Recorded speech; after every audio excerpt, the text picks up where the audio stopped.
骑兵队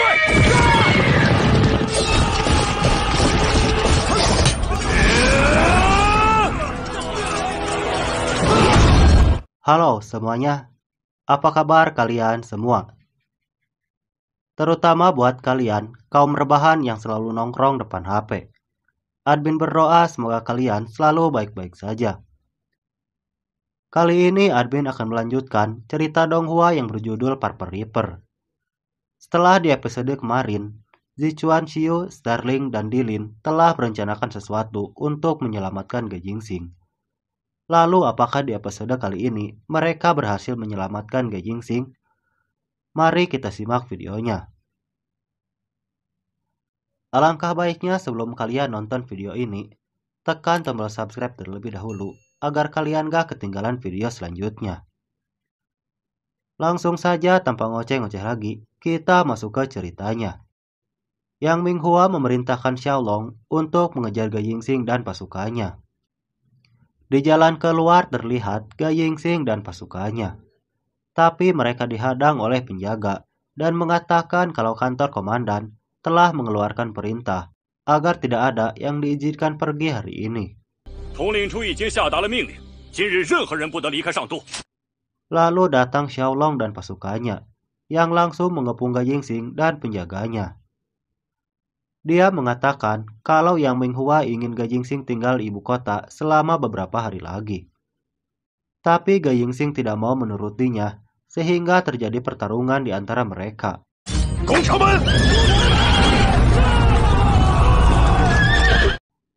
Namun pada saat Xiaolong terpojok, datang pasukan Dilin.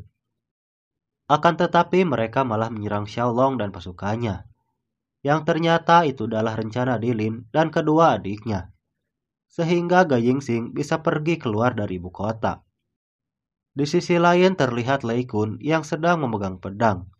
Ia mendapat laporan dari bawahannya kalau Dilin telah datang. Dilin lalu mengatakan kalau dia mendapatkan beberapa harta tak ternilai dan berniat menyerahkannya pada Lei Kun, dengan harapan bahwa dia bisa dipromosikan di masa yang akan datang. Lalu dia menyuruh dua prajurit, yaitu Starling dan Zichuan Xiu, untuk membawakan kotak yang cukup besar. Namun pada saat Lei Kun membukanya, itu hanyalah kotak kosong untuk mengelabuinya. Dan Lei Kun langsung dibunuh oleh Dilin.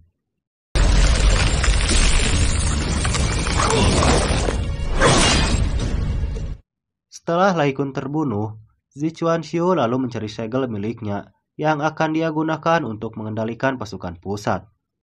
Lalu memindahkan mayatnya ke tempat yang aman.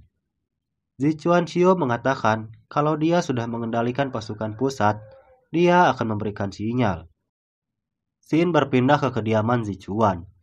Lalu Mingyu melaporkan kalau dia diperintahkan Yang Minghua untuk mengawasi Nonaning. Yang Minghua juga pasti akan menggunakan surat yang ia buat dulu untuk berkonspirasi. Pada saat yang sama datang Nonaning. Dia langsung menanyakan kejadian yang terjadi di konferensi militer. Zichuan Xiu lalu mengatakan akan terjadi sesuatu yang besar malam ini dan meminta Nonaning untuk mengikuti rencananya.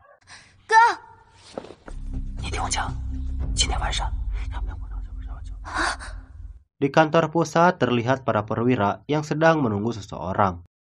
Tapi yang datang malah Zichuan Xiu. Ia mengatakan kalau dia diperintahkan presiden untuk menghibur kalian semua. Hai, 大家好啊！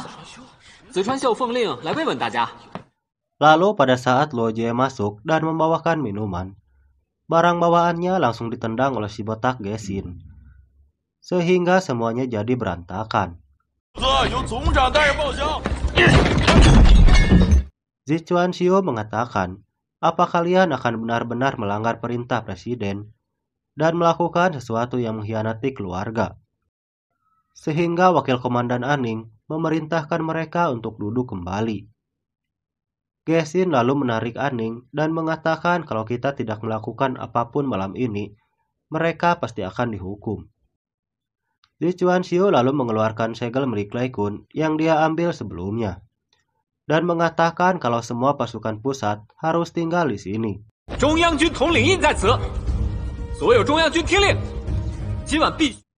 Gesin mengatakan kalau itu palsu.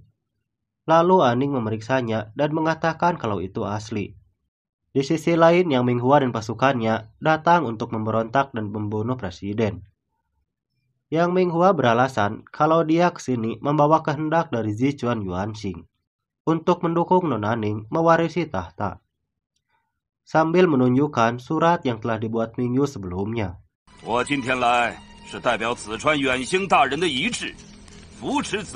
Kemudian presiden mengatakan, kalau saudaraku telah mempercayaimu dan menunjukmu sebagai kepala komandan, akan tetapi sekarang kau malah membuatnya malu.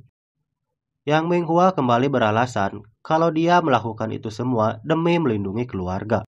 Presiden lalu mengatakan kalau Yang Minghua telah lama melakukan kejahatan dan mengkhianati keluarga. Lalu memutuskan untuk merampas 8 kekuatan darinya, juga langsung membunuhnya di tempat. Sehingga terjadi peperangan di sana antara pasukan Yang Minghua dengan pasukan pengawal presiden.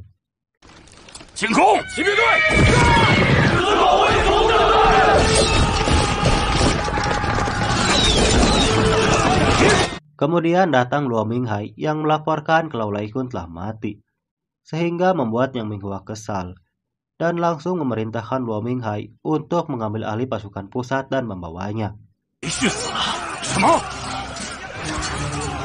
Kemudian Yang Minghua mengumumkan siapapun yang berhasil membunuh presiden akan diberi hadiah emas.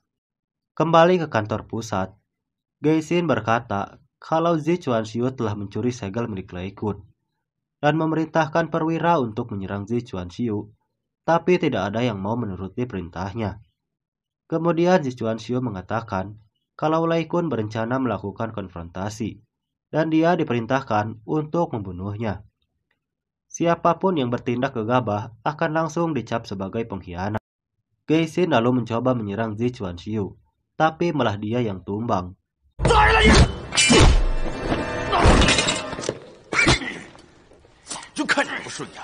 Lalu merayu wakil komandan Aning untuk membantunya.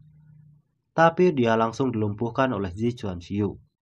Lalu Zichuan Xiu memberitahu Aning kalau Lai Kun telah terbunuh dan Ge Jingxing akan membawa 400.000 pasukan untuk melawan pemberontak. Dan selama semua orang tidak keluar dari pintu, aku akan menanggung semua konsekuensinya. Kemudian wakil komandan Aning memerintahkan semua perwira untuk istirahat.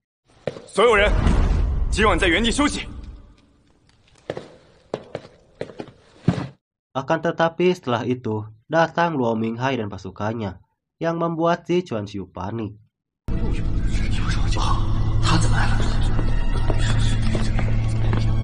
Cerita berpindah ke tempat Dilin dan pasukannya. Bawahannya mengatakan kalau tidak ada sinyal dari Zichuan Xiu. Tapi Dilin tidak menghiraukannya dan langsung memerintahkan pasukannya untuk maju memasuki ibu kota. Lalu cerita pun berakhir.